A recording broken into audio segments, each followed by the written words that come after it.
Bonjour Prisca Toulon-Marie-Claire. Bonjour Barbara. Comment ça va? Ça va bien. Ça va bien? Merci, oui. Est-ce que tu peux te présenter, s'il te plaît? Oui, alors je suis Prisca Toulon-Marie-Claire et je suis artiste peintre. Je fais surtout de l'acrylique et je fais des toiles et aussi surtout supports. Et alors aujourd'hui, Prisca, tu as une robe magnifique. Merci. Oui. Une robe colorée qui rappelle des tableaux de Matisse. Matisse, Henri Matisse, oui. J'ai flashé dessus. C'est tout à fait mon univers, la couleur. Oui. Vraiment la couleur éclatante, rayonnante, et puis le contraste aussi de couleurs. Donc oui, Alors, je trouve qu'elle me représente. Il n'y a pas que des couleurs primaires, le jaune, le bleu et le rouge. On apprend ça à l'école, et c'est avec ces couleurs primaires qu'on mélange et qu'on fait d'autres couleurs, mais le jaune est quand même assez prédominant. Oui, c'est vraiment la lumière, il représente la lumière.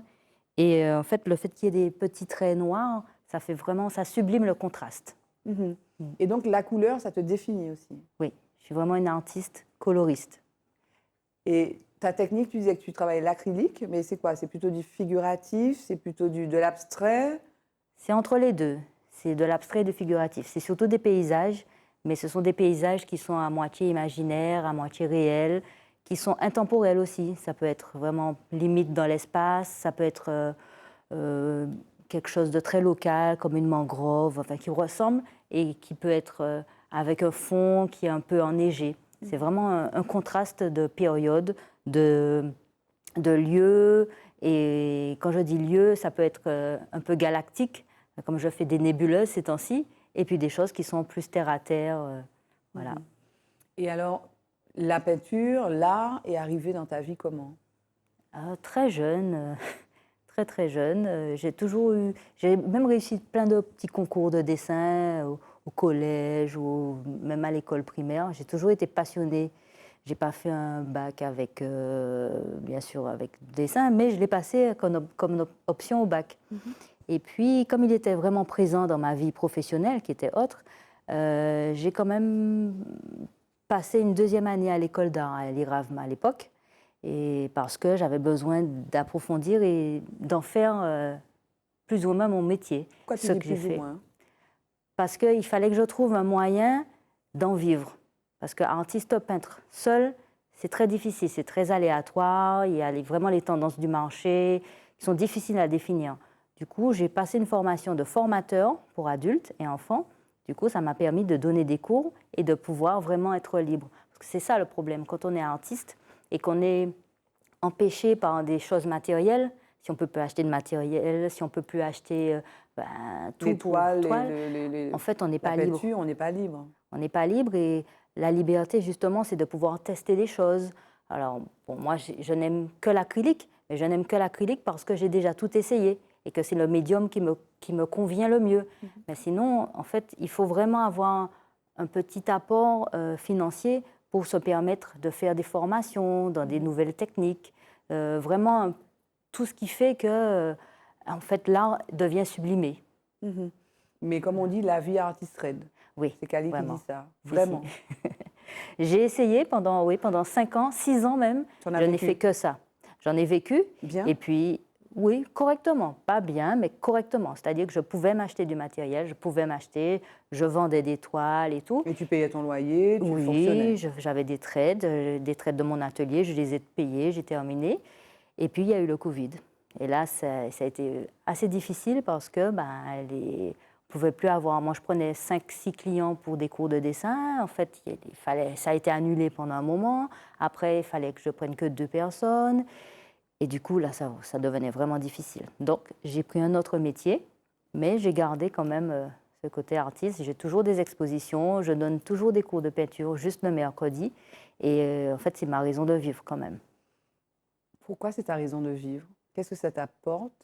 Et si tu ne faisais pas ça, qu'est-ce qu'il adviendrait de toi?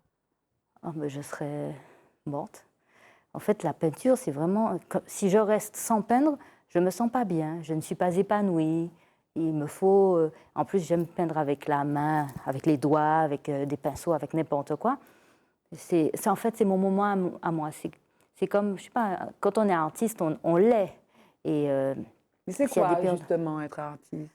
C'est une manière de vivre, de voir les choses, de concevoir des choses, Même la vie, c'est comme si, quand on marche, en fait, on a toujours un peu de peinture qui illumine des choses. Et on voit... qui illumine? Oui, qui illumine, qui change la couleur. Par exemple, même dans la vie de tous les jours, un artiste va voir un paysage, il y aura 10 personnes, l'artiste va le voir différemment. Peut-être qu'il va aller voir dans le passé comment c'était, il va se poser... Oui, c'est des questionnements, il va se poser des questions, se dire, est-ce que c'était comme ça? Et si c'était rajeuni, si ça changeait de couleur, si les gens qui passaient étaient plus souriants. En fait, il va se poser plus de questions que, disons, quelqu'un lambda qui va voir de manière terre à terre. Un artiste, c'est quelqu'un qui se questionne et voilà. qui questionne le réel, le monde. Oui. Et je pense aussi que l'artiste, il est majoritairement optimiste. Même si, bon, il y a des artistes... Il y a des artistes qui étaient des artistes un peu maudits, très sombres. Enfin, voilà. On pense à Baudelaire, par exemple, dans le domaine de la littérature. Les spleens, c'était pas très gai. Et pourtant, ce qu'il fait, ses textes sont lumineux. Oui. Mais ils décrivent parfois une forme de noirceur. Voilà, mais il y a un contraste toujours aussi entre la vie de l'artiste et sa production. Oui. Il y a beaucoup d'artistes qui font des choses très sombres, et puis, c'est plutôt l'inverse, qui font des choses très, très lumineuses, et puis eux, leur vie est triste. Donc il y a quelque chose pour toi, qui relève d'une forme de contradiction. Oui, c'est un équilibre. Et du coup, donc, l'artiste, c'est quelqu'un qui interroge, et c'est dans sa relation aux autres, au public, c'est quelqu'un qui amène l'autre à s'interroger. Oui. Essentiellement. Non, pas seulement. Je pense qu'il amène l'autre à voir les choses différemment. Quand, par exemple, un artiste, j'imagine, je reproduis une mangrove. Mais la mangrove, je vais la faire rayonnante. Je vais la faire, même si c'est une seule toile, je peux la faire moitié de nuit, moitié de jour. Ou alors avec des luminosités qu'il n'y aura pas de jour. Enfin, c'est assez... J'adore les contrastes. Du coup, je peux faire une mangrove avec rose, comme elle est parfois, et puis en même temps, on voit un peu de nuit au fond, des oiseaux. En fait, je la fais à plusieurs périodes, plusieurs époques, et toujours très, très colorée. Et alors, tu disais qu'avant le Covid, tu as pu vivre de ton art. Oui. Est-ce qu'il y a un marché de l'art en Martinique? On a l'impression que les lieux où on voit de l'art sont assez... restreints, peu nombreux. Oui. Est-ce qu'il y a néanmoins un marché de l'art? Est-ce que tu as des habitués, des gens qui ont... j'imagine qu'il faut avoir un petit pouvoir d'achat, avoir un gros pouvoir d'achat pour pouvoir acheter des toiles, les tiennes et d'autres éventuellement. Est-ce que ce sont toujours les mêmes acheteurs? Est-ce que tu peux nous... Parlons d'argent, quoi, tout simplement. Voilà. Il y a quelques collectionneurs ici, à la Martinique, mais j'avoue que j'ai une certaine clientèle qui me fait des choses, qui me demande des choses sur commande, mais il y a pas mal de personnes qui flashent, qui font un achat spontané quand je fais une exposition, ou qui commandent des petites toiles. Donc il y a quand même un petit marché. Il y a des gens qui ont envie de se faire plaisir et puis d'acheter de la production locale, parce que, et à moyen prix, parce qu'il y a des toiles qui valent extrêmement cher de nos artistes locaux, et puis il y a des toiles d'artistes un peu accessibles. Et toi, en tant que... Donc tu es artiste et tu peins, en tant que spectatrice, quel est l'artiste qui t'a le plus touchée? Celui qui t'aurait vraiment révélé quelque chose, quoi, en voyant ses toiles ou ses productions? Moi, j'aime beaucoup Hector Charpentier, avec l'évolution qu'il a eue, et puis Ricardo Zier-Lafontaine. Alors, et ce que j'ai surtout aimé chez lui, c'est le changement radical entre la couleur et le noir et blanc, qu'il a fait de manière magnifique. Et moi, j'ai essayé. J'ai dit, je suis très couleur, je vais essayer de faire du noir et blanc. J'arrive pas. Parce que lui, on va décrire, comment tu décrirais ce qu'il fait? Donc, ce sont des personnages... Voilà, c'est des personnages... avec des points, il y a des pointillés. Des petits pointillés. En fait, c'est vraiment du graphisme. Oui. Du graphisme avec des gros traits, comme là, avec des petits points, avec c'est surtout au feutre qu'il fonctionne. Et en fait, ça fait une espèce de monde, parce que ça devient de plus ou moins dense, et ça crée vraiment un univers qui est particulier, et qui est vraiment juste en noir et blanc, avec quelques petites pointes de gris de temps en temps. Et puis, il a un point rouge. Il a un point rouge, le point rouge et sa signature. Quel a été le moment le plus essentiel de ton parcours ou de ta vie de femme? C'est la naissance de mon fils.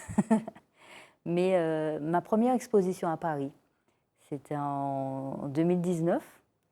Et ça a été, bon, pas une consécration vraiment, mais ça m'a fait plaisir d'aller en métropole, de voir des gens de France qui regardaient mes toiles. En fait, de voir qu'on n'était pas vraiment juste une petite île, qu'il y a des gens. Et puis j'ai fait le Paris Art Fair, enfin, au Louvre. Là aussi, je trouve que c'était sympa. J'étais même passée sur BFM Paris. C'est chouette de partir, de représenter la Martinique et en fait d'aller au-delà de la Martinique, puisque bon, on part pas en tant qu'artiste local, on part en tant qu'artiste, c'est tout. Et là, oui, c'était une chouette expérience. Il y a New York aussi, mais... Tu es allée à New York? Oui, je suis allée à New York. Dans quel cadre? C'était le Clio Art Fair. Oh, c'était un essai, c'est pas mal, mais c'est vraiment un monde particulier. Pourquoi? Parce que on n'a pas le contact avec les clients. En fait, on est suivi c'est un manager qui fait tout. Donc, on dépose les toiles et puis, à part le jour de vernissage, c'est vraiment le client et l'acheteur. Enfin, pas nous. Avant l'émission, on parlait d'expositions que tu as eu l'occasion et qu'on a eu l'occasion de voir, toi et moi, pas ensemble, mais à Paris notamment. Et on parlait tout à l'heure, à l'instant, des frères Morozov, l'exposition des Russes à la Fondation Vuitton. Mais c'est vrai que tu as besoin de te nourrir des travaux des autres et puis d'autres personnes, en fait, et notamment de ceux des anciens, on va dire, ou des tableaux de maîtres. Pas seulement tout à l'heure, tu as parlé de Ricardo Zier-Lafontaine, donc de Martiniquais, mais contemporains. Contemporains. Mais toi, tu as besoin de te nourrir de la production, disons, éternelle, en fait. Ah oui. Mais Picasso, le musée Picasso, j'ai eu la chance d'y aller quand il a réouvert, et puis chaque fois que j'allais à Paris, j'y allais. C'est magnifique, à l'hôtel Salé, là, de voir l'évolution de la vie de Picasso, comment il a commencé dans une école d'art, il a changé de style. En fait, tout, c'est pareil. Les événements de la vie font que son style change. Il évolue, qu'il ait des décès, ou alors des naissances d'enfants, ou des changements de femmes. Tout son art est lié à sa vie privée. Et toi, ta production a été liée à... Tu parlais tout à l'heure du moment le plus essentiel de ta vie, la naissance de ton fils. Oui. En quoi est-ce que ça a influencé ta production? C'est parce que c'est magique d'être maman. C'est magique d'avoir un petit bout et de le voir évoluer, de lui apprendre des choses, de l'aider à faire ses dessins à l'école. Et ce qui est amusant, c'est qu'il s'appelle Mathis, mais il n'est pas du tout artiste. Il n'est pas artiste? Non, il est plus dans l'informatique. Il est très doué, mais c'était plutôt une corvée pour lui, le dessin. Bon. Et alors, mais est-ce que sa naissance a influencé ta peinture? Oui, parce que j'ai recommencé à sa naissance, puisque à un moment, quand je me suis mariée et tout, on parle du côté financier, pas trop d'argent pour acheter des peintures, surtout qu'à l'époque, il n'y avait pas beaucoup de magasins qui vendaient tout, où c'était excessivement cher. Et donc, c'est à la naissance de mon fils, en 2000, que j'ai recommencé à peindre. J'ai commencé avec de la gouache, et puis après, j'ai pris. Et c'est au fur et à mesure que j'ai pu faire. Et ma première exposition date de 2009. J'ai fait une exposition privée. Qu'est-ce qui t'inspire? La nature. La nature, vraiment la nature changeante, la nature éclatante, les paysages surtout. Et puis un petit peu la nature humaine, même si je ne fais pas de personnages sur mes toiles. Mais en fait, justement, c'est amusant, ces changements de vie, ces changements d'humeur des personnages. En fait, ça me fait penser vraiment, c'est une corrélation avec la nature, ça change, il fait jour, il fait nuit, brusquement il y a de la brume, après ça reprend, il pleut, ça s'arrête, et le soleil reprend. Et c'est ça que j'aime, surtout le contraste. Voilà. C'est quoi la suite? Continuer, transmettre aux enfants, puisque je donne toujours des cours le mercredi, et voir les enfants qui évoluent, qui changent. Enfin, les enfants, j'ai une adulte aussi qui se débrouille très très bien. Donc non, c'est continuer, exposer, retrouver des dates pour exposer en Martinique, parce que là, ça recommence timidement. Donc, j'aimerais bien, puisque la dernière expo, c'était l'année dernière, c'était au musée Gauguin, enfin, au centre d'interprétation Paul Gauguin, au Carbet. Et toujours continuer, évoluer, faire des toiles de plus en plus grandes aussi. Et tu trouves le temps, parce que tu as un autre job maintenant. Oui, non, je trouve le temps. Il faut trouver le temps. De toute façon, j'en ai besoin. J'en ai besoin. Et pareil, je peux rester peut-être 15 jours sans rien faire parce que j'ai plein de choses à faire. Et puis, à un moment, quand je me pose, je peux rester toute la nuit à peindre. J'ai la chance d'avoir un atelier aussi. Du coup, ça me permet d'avoir mon petit lieu secret. Et comme mon fils aussi, il est parti, il fait ses études depuis 3 ans maintenant, ben, je n'ai plus d'enfants à aller chercher à l'école. Et ça te libère. Oui, ça me libère et je trouve du temps. Le mot de la fin, ce serait quoi, Prisca? Toujours rester optimiste. Il y a toujours un avenir dans tout ce qu'on fait. Et puis, l'art, c'est la vie. Il y a toujours un avenir dans tout ce qu'on fait. Oui, toujours. Merci, Prisca. Merci, Barbara.